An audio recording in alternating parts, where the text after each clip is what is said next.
Gilas Pilipinas to meet Australia again 7 years after infamous FIBA brawl. Gilas Pilipinas and Australia are on a collision course again, 7 years after their controversial brawl at the Philippine Arena in Bulacan.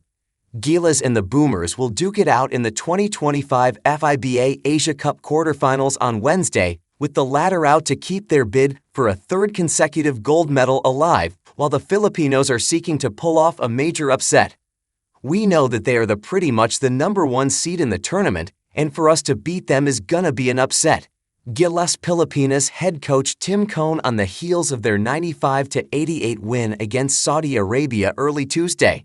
The Philippines and Australia have faced off 5 times in FIBA tournaments, most recently during the 2019 FIBA World Cup Asian qualifiers here in the Philippines, a game overshadowed by a bench-clearing brawl.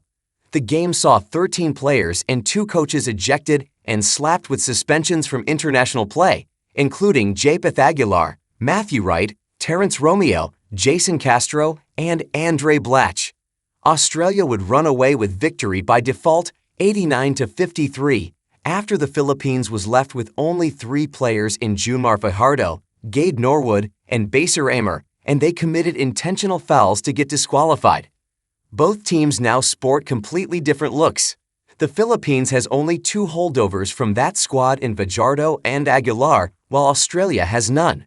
The Boomers, now bannered by Jack McVeigh, Jalen Galloway, and Rain Smith, are the favorites to win the game as the 2-time defending champions remain unscathed so far in the tournament, beating South Korea, Lebanon, and Qatar to complete a sweep of Group A to punch an outright quarterfinal berth. Gilas, meanwhile, suffered 2 narrow losses to Chinese Taipei and New Zealand and needed to pull off crucial victories over Iraq and Saudi Arabia to reach the quarterfinal round.